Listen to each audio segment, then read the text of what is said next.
Halo Bapak Ibu yang kekasih di dalam Tuhan Yesus. Kita bertemu kembali di dalam seri karakter Kristus, yaitu menjadi serupa dengan Kristus. Hari ini kita akan belajar tentang Allah yang peduli, yaitu Kristus yang peduli kepada orang-orang yang dilayani. Mari kita akan sama-sama merenungkan satu bagian firman Tuhan, tetapi sebelumnya saya akan mengajak Bapak Ibu, kita akan memohon Tuhan menolong kita di dalam doa. Bapak, terima kasih untuk saat ini kami mau belajar kembali daripada Kristus sendiri, mau menjadi serupa dengan Kristus di dalam karakter Kristus, yaitu kami mau belajar tentang kepedulian Allah. Di dalam situasi yang tidak mudah ini Tuhan, ajar kami memiliki hati Kristus, hati yang peduli, hati yang mengerti, hati yang mengasihi. Kami menyerahkan waktu kami dan Kristus yang akan menolong kami memahami firman ini. Dalam nama Tuhan Yesus kami berdoa, amin. Bapak Ibu yang kekasih dalam Tuhan, beberapa waktu ini kita merasakan suasana di mana ketika kita melihat atau kita membuka media sosial, ya, kita melihat bagaimana banyak berita-berita duka cita dari orang-orang yang kita kenal, orang-orang yang kita kasihi, teman-teman kita, dan orang-orang mungkin yang dulu pernah bersama-sama dengan kita, bahkan di sekitar kita. Dan ketika kita membaca berita itu, apa yang kita rasakan? Ketakutankah?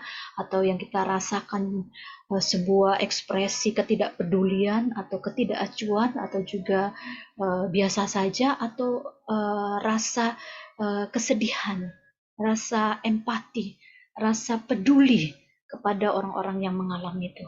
Walaupun kita hanya mengucapkan turut berduka cita, tapi itu sangat berarti kepada orang yang sedang mengalaminya. Ketika kita mungkin menghubungi atau kita mem-WA, bahkan mendoakan, itu ada sebuah bentuk-bentuk perhatian, walaupun mungkin kecil, tetapi itu sangat berarti kepada orang-orang yang mengalaminya. Nah, apa yang kita mau pelajari daripada Kristus? Saya akan membacakan di dalam firman Tuhan, yaitu di dalam Matius pasalnya yang ke-9, ayat ke-35 sampai dengan 36. Belas kasihan Yesus terhadap orang banyak. Demikianlah Yesus berkeliling ke semua kota dan desa. Ia mengajar dalam rumah-rumah ibadat dan memberitakan Injil Kerajaan Surga, serta melenyapkan segala penyakit dan kelemahan. Melihat orang banyak itu, tergeraklah hati Yesus oleh belas kasihan kepada mereka, karena mereka lelah dan terlantar seperti domba yang tidak bergembala. Bapak Ibu, saudara-saudara sekalian yang Tuhan kasihi, di sini kita melihat bahwa Tuhan Yesus yang melayani dari satu kota ke satu kota pada waktu pelayanannya di dalam dunia ini, Dia begitu melihat orang banyak, maka dikatakan bahwa Tuhan Yesus tergerak hatinya oleh belas kasihan, yaitu belas kasihannya Allah, yaitu bagaimana ketika ada orang yang sakit, Dia hadir di situ, Dia menyembuhkan mereka. Kepada orang yang luka hatinya, Dia juga mendampingi mereka. Kepada orang yang berduka cita, Tuhan Yesus menghibur dan hadir di sana bersama-sama dengan mereka. Bahkan Tuhan Yesus menyembuhkan orang yang lumpuh, orang yang buta, dan Tuhan Yesus melakukan banyak perkara, banyak hal yang dialami oleh manusia. Tuhan Yesus hadir di tengah-tengah mereka, bahkan di tengah kesepian, di tengah kegelisahan, Tuhan Yesus mendampingi mereka. Bahkan ketika mereka tidak makan sekalipun, Tuhan Yesus mencukupi dan juga memberikan kebutuhan yang mereka butuhkan. Nah, Bapak Ibu yang Tuhan kasih, seorang pengkhotbah yang bernama Charles Spurgeon mengatakan bahwa belas kasihan Kristus ini seperti belas kasihan yang terpancar dari seluruh kehidupannya, dari matanya ketika memandang orang yang sedang kesusahan, dari suaranya memberikan penguatan, dan dari seluruh kehidupannya Dia tunjukkan itu lewat semua apa yang bisa Dia lakukan kepada orang-orang yang membutuhkan, orang yang sakit, orang yang kesepian, orang yang mengalami kelemahan, dan orang yang juga tidak bisa makan dan sebagainya. Tuhan Yesus ada di sana, dan Tuhan Yesus menunjukkan belas kasihan itu terpancar dari seluruh kehidupannya.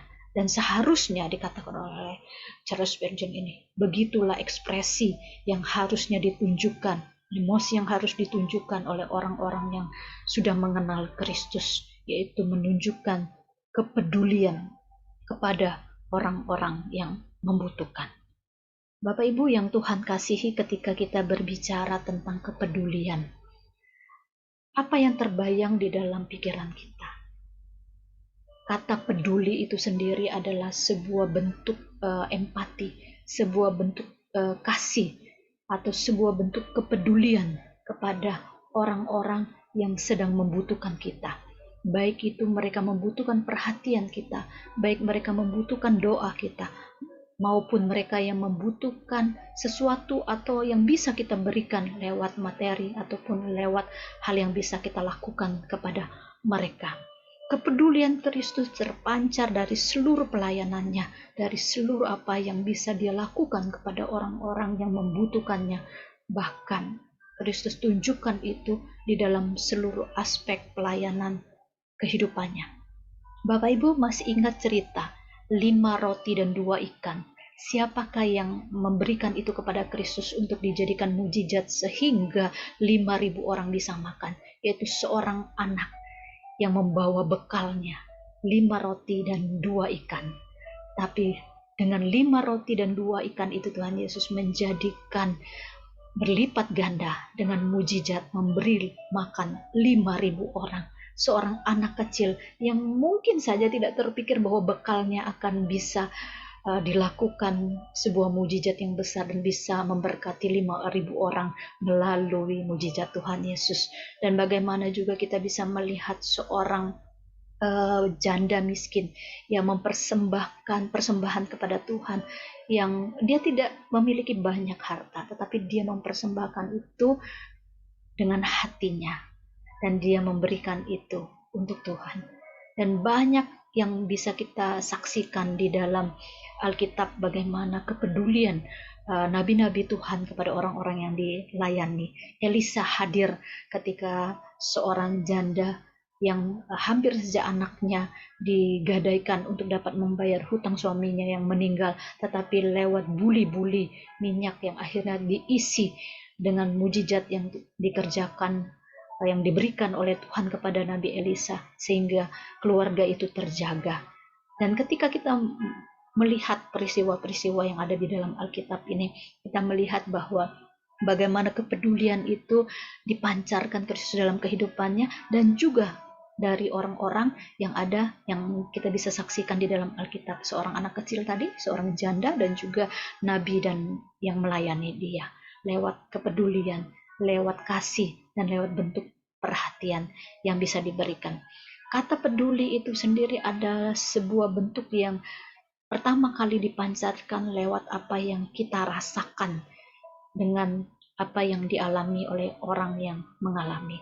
Ketika kita mendengar ada keluarga kita, saudara kita, teman-teman kita, orang-orang di sekitar kita yang kehilangan, yang berduka cita, yang sedang sedih karena mereka kehilangan orang-orang yang dikasihi di masa COVID ini. Yang tadi saya katakan, ada suami kehilangan istri, istri kehilangan suami, kakak kehilangan adik, dan anak kehilangan orang tua, dan orang tua kehilangan anak, dan juga berbagai kehilangan-kehilangan lainnya. Dan bagaimana ekspresi kita memancarkah kita seperti pancaran kasih Kristus tadi.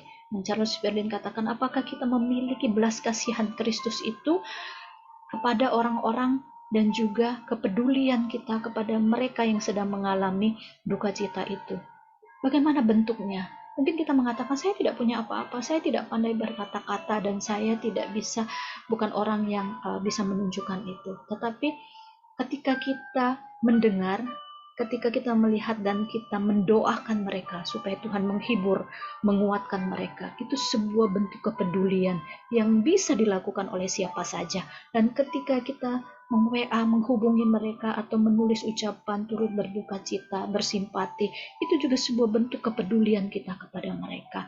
Dan ketika kalau lebih bagus lagi, kalau kita bisa juga memberikan pertolongan melewati setiap persoalan yang dialami oleh saudara kita, teman-teman kita itu, dengan pendampingan, doa, perhatian, dan juga kita terus menolong mereka, mendampingi mereka. Nah, beberapa waktu ini saya juga harus menghadapi teman-teman, rekan-rekan saudara yang mengalami kehilangan itu, dan saya berpikir, Tuhan, apa yang bisa saya kerjakan, yaitu saya menghubungi mereka, mem-WA mereka, bertanya dan juga memberikan kekuatan dan mengatakan bahwa kami terus mendukung di dalam doa. Dan ada satu kelompok doa yang saya punya ketika ada salah satu anggota yang mengalami COVID di awal-awal dan dia harus diisolasi di sebuah rumah sakit. Kami memberikan perhatian lewat vitamin, lewat makanan atau hal yang dia butuhkan itu. Dan ketika dia sembuh, puji Tuhan, dia mengatakan bahwa itu yang menjadi kekuatan, itu perhatian, kepedulian orang-orang yang ada di sekitarnya. Dan ketika saya mendengar berita ada teman mengatakan bahwa seseorang mengalami ini, dan saya mencoba untuk menghubung, mendampingi, dan sebuah bentuk kepedulian kecil kepada rekan-rekan, teman-teman, ataupun orang-orang yang pernah kita layani atau yang pernah ada, itu juga sebuah bentuk-bentuk yang bisa kita kerjakan. Bapak Ibu, saya tidak memiliki banyak apa ya namanya kekayaan ataupun harta ataupun sesuatu yang bisa saya berikan begitu saja. Tetapi seorang teman menuliskan di sebuah chat, dan kita belajar terus dari Kristus bahwa sekecil apapun yang kita punya atau bentuk apapun yang kita miliki, kalau kita masih bisa makan, kalau kita masih bisa bekerja, kalau kita masih bisa memiliki sesuatu, maka kita berbagilah kepada orang-orang yang memang membutuhkan. Kalau tadi dikatakan bahwa ada rekan-rekan kita yang sedang berduka cita, mari kita damping mereka, turut berempati, bersimpati, peduli kepada mereka melalui menyatakan turut empati, simpati melalui duka cita yang mereka alami, WA, memberikan kekuatan, bahkan bertanya apa yang bisa kita lakukan, dan juga menghadiri ibadah-ibadah yang bisa kita hadirin di rumah. Karena sekarang kita di rumah, kita bisa lewat Zoom dan sebagainya, kita lakukan itu sebagai bentuk kepedulian kita kepada mereka. Bentuk kepedulian lain yang sedang dialami oleh rekan-rekan kita, ada yang kehilangan pekerjaannya, ada yang sekarang kesulitan untuk makan, mereka yang usahanya hancur dan sebagainya. Banyak orang-orang yang mungkin saja tidak berteriak, tapi mereka kesulitan untuk dapat makan. Dan mari kita bersama-sama Bapak Ibu, kita juga peduli kepada orang-orang, walaupun mungkin dalam bentuk-bentuk kecil, memberikan perhatian-perhatian dan kepedulian itu kepada mereka yang membutuhkannya.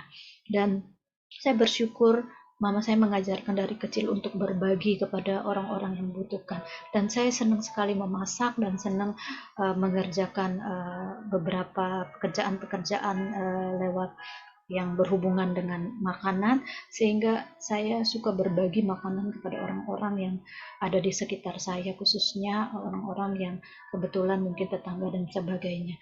Dan ketika saya memberikan itu kepada mereka, ekspresi ketika mereka menikmati itu, ekspresi yang tersenyum, ekspresi yang bersyukur, itu sudah sebagai sebuah kelegaan, sebagai sebuah bentuk sukacita yang luar biasa. Walaupun mungkin dalam pemberian itu tidak terkatakan secara jelas bahwa terima kasih, tapi pastinya mereka berterima kasih, tapi mungkin ada yang terlupakan, ataupun mungkin juga ada ekspresi yang tidak seperti yang kita harapkan.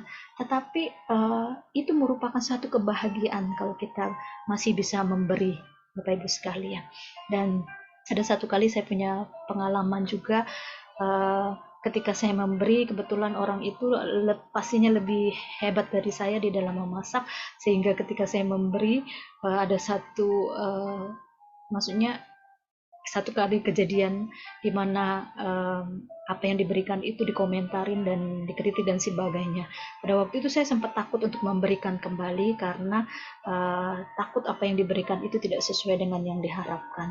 Tetapi saya tidak menyerah. Satu kali orang tersebut terpapar COVID dan harus isoman, dan saya coba membuatkan sup yang sederhana sekali, ya, sup ikan. Lalu saya memberikan itu lewat anggota keluarganya yang menjaganya, dan walaupun tidak ada ucapan terima kasih seperti yang mungkin kita harapkan dan sebagainya, tapi saya sudah sudah siap. Yang penting saya menunjukkan kepedulian itu. Dan ketika dia sembuh di luar dugaan, dia mengirimkan makanan yang dia masak. dan saya percaya itu sebagai ekspresi ucapan terima kasih.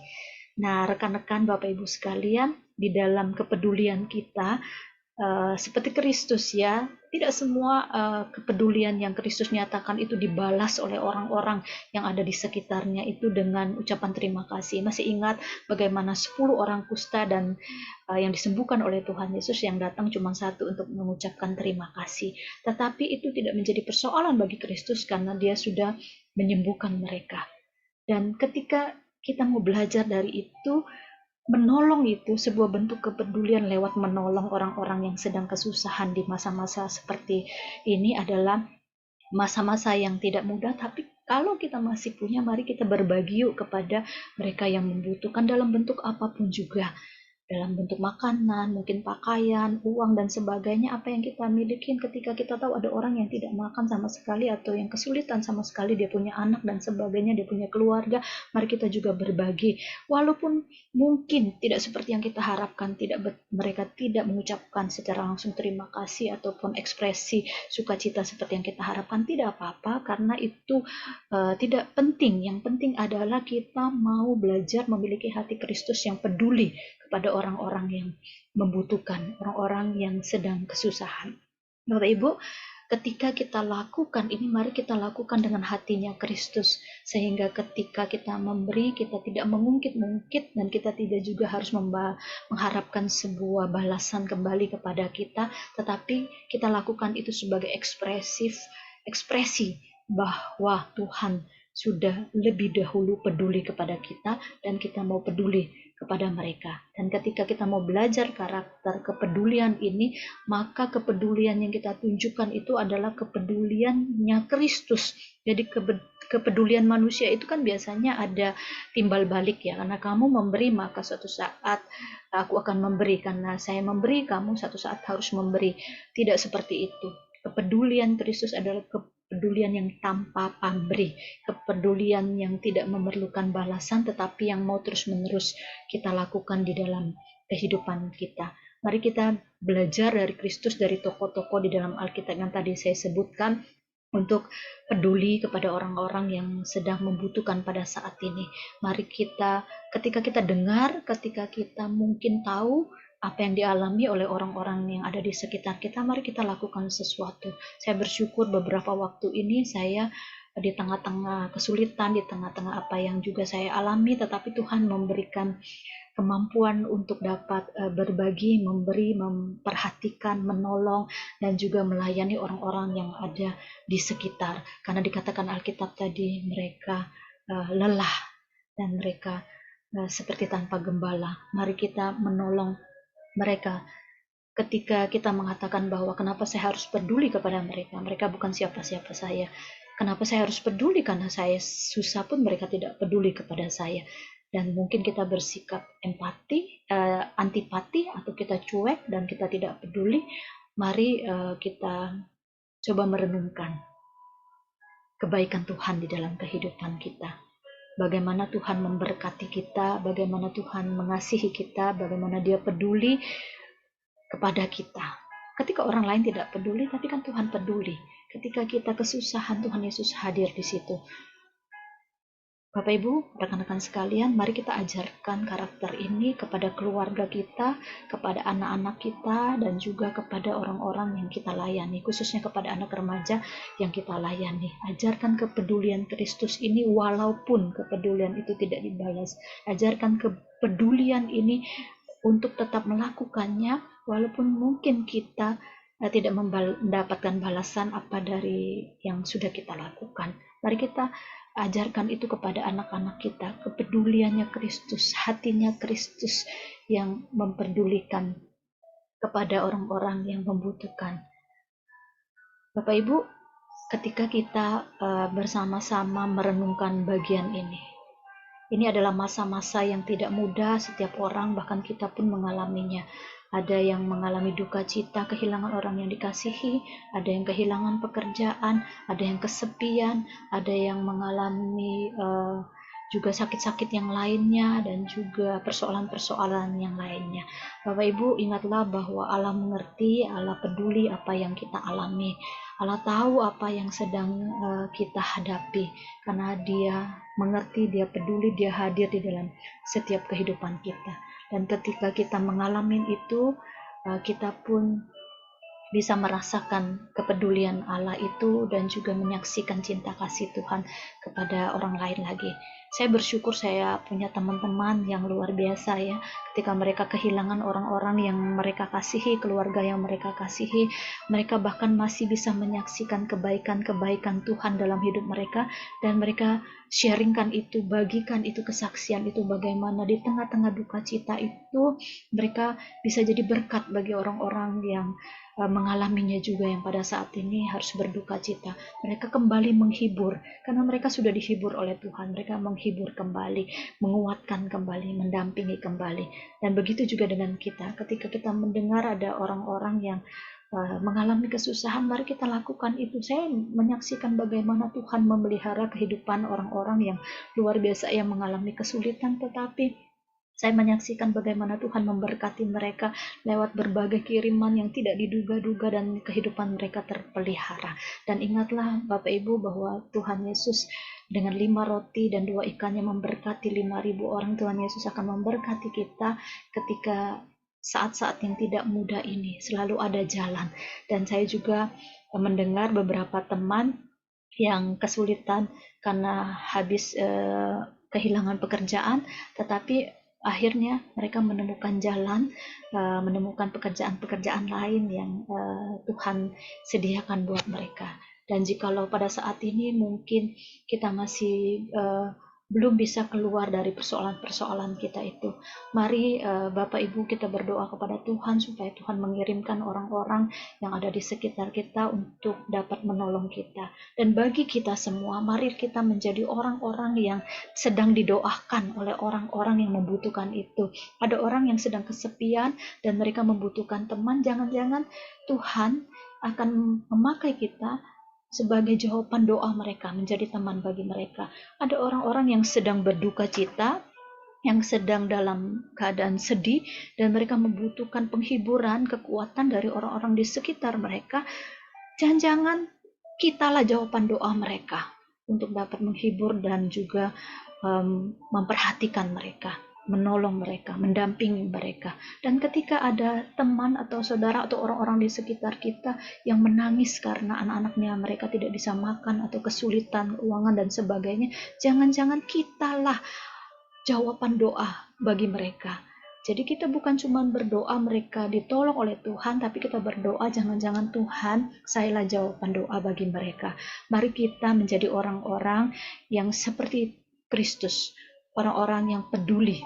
Mari Bapak Ibu kita akan sama-sama masuk di dalam doa. Mari kita berdoa untuk orang-orang yang sedang mengalami duka cita dan mereka yang sedang kesulitan dan sedang membutuhkan penghiburan, pertolongan, jalan keluar dari Tuhan. Mari kita berdoa. Bapa di dalam surga, Allah yang mengerti, Allah yang peduli. Pada saat ini Tuhan, kami mau berdoa bagi orang-orang yang baru saja atau yang sudah ditinggalkan orang-orang yang dikasihi lewat sebuah kematian.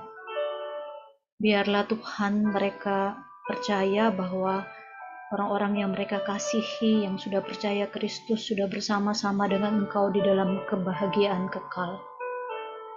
Dan mereka dihiburkan oleh Tuhan, Allah yang peduli dan Allah yang mengerti itu, mendampingi mereka dan menghibur mereka terus-menerus. Dan biarlah orang-orang di sekitar mereka juga menjadi orang-orang yang peduli dan juga yang mau terus mendampingi dan menghibur mereka. Tuhan, pada saat ini juga kami berdoa bagi mereka yang mengalami kesulitan, persoalan karena masalah ekonomi, sehingga anak-anak tidak bisa sekolah lagi, atau mereka yang kesulitan makan, atau yang pekerjaannya tidak dapat lagi mereka jalani karena situasi yang terjadi pada saat ini. Kami berdoa Tuhan, Kau yang Allah yang peduli dan mengerti itu, mendampingi mereka, mencukupi segala kebutuhan yang mereka butuhkan, menolong mereka, mencarikan mereka solusi yang terbaik, dan kami tahu bahwa Tuhan ada bersama-sama dengan mereka, menolong mereka, membuka tingkap-tingkap langit untuk mencukupi kebutuhan mereka dengan berbagai cara Tuhan yang ajaib. Dan kami sudah menyaksikan dan mendengarkan bagaimana Tuhan memelihara orang-orang yang bersandar, berharap kepada Tuhan melalui setiap pemeliharaan Tuhan yang ajaib itu. Bapa di dalam surga, kami juga mau berdoa, jadikan kami semua Tuhan, orang-orang yang mendengarkan firman Tuhan ini, menjadi orang-orang yang menjadi jawaban doa bagi orang-orang yang membutuhkan. Mereka membutuhkan penghiburan, kami bisa menjadi jawaban doa untuk menghibur mereka. Mereka membutuhkan pertolongan, biarlah kami juga menjadi jawaban doa mereka untuk peduli kepada mereka, memperhatikan mereka, berbagi kepada mereka, dan menolong mereka. Tuhan, biarlah pembelajaran untuk menjadi serupa dengan Kristus yang tidak mudah ini, Tuhan, terutama di dalam karakter kepedulian dan mengerti orang-orang di sekitar kami, itu kami lakukan karena Tuhan Yesus. Dan kami mau kerjakan itu, Tuhan, walaupun tidak ada balasan ataupun tidak ada ekspresi dari yang kami harapkan dari apa yang kami lakukan. Tetapi biarlah kami lakukan itu dengan tulus, dengan kasihnya Kristus, dengan tidak putus-putusnya, tidak menyerah, untuk melakukan itu karena Tuhan yang sudah lebih dahulu peduli dan mengerti dan mengasihi kami. Terima kasih Tuhan, kami terus berdoa untuk bangsa dan negara kami ini. Kami berdoa juga untuk negara-negara lain, orang-orang yang menghadapi situasi pandemi ini. Tuhan, kalau boleh kami semua meminta supaya pandemi ini segera berlalu. Tapi kalau seandainya belum waktunya, Tuhan, kami berdoa Tuhan memberikan pertolongan, kekuatan, penghiburan, dan juga menolong negara kami khususnya untuk dapat mengatasi persoalan-persoalan ini, persoalan kesehatan, keamanan, dan juga persoalan daripada ekonomi. Kami juga berdoa Tuhan bagi orang-orang yang melayani secara khusus kepada mereka yang terkena COVID, yaitu para pelayan Tuhan di dunia kesehatan, para dokter, perawat, dan sebagainya. Tuhan juga tetap menolong mereka, mendampingi mereka, dan juga memberikan mereka kesehatan dalam mengerjakan tugas-tugas itu.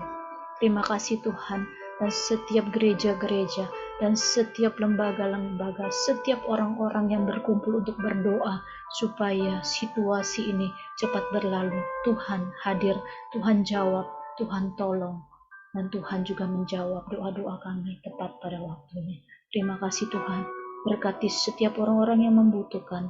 Biarlah kepedulian Kristus kami nyatakan kepada siapapun yang membutuhkan Tuhan, tanpa kami melihat siapa mereka, dari mana dan latar belakang mereka.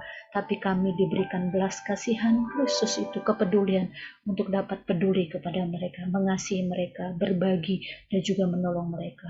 Terima kasih Bapa, di dalam nama Tuhan Yesus kami berdoa, amin. Bapak Ibu yang Tuhan kasihi, terima kasih untuk kesempatan kita boleh bersama-sama merenungkan bagian ini. Tetaplah bersemangat, tetaplah bersuka cita, tetaplah penuh pengharapan, tetaplah percaya karena Allah kita Allah yang mengerti, Allah yang peduli. Dan bagi kita semua, Tuhan mau memakai kita untuk menjadi saluran berkat, untuk menyatakan kasih Tuhan lewat kepedulian kita kepada orang-orang di sekitar kita. Tuhan memberkati. Tetaplah penuh pengharapan di dalam Kristus. Sampai bertemu lagi di channel Anak dan Remaja bagi Kristus berikutnya. Bye-bye.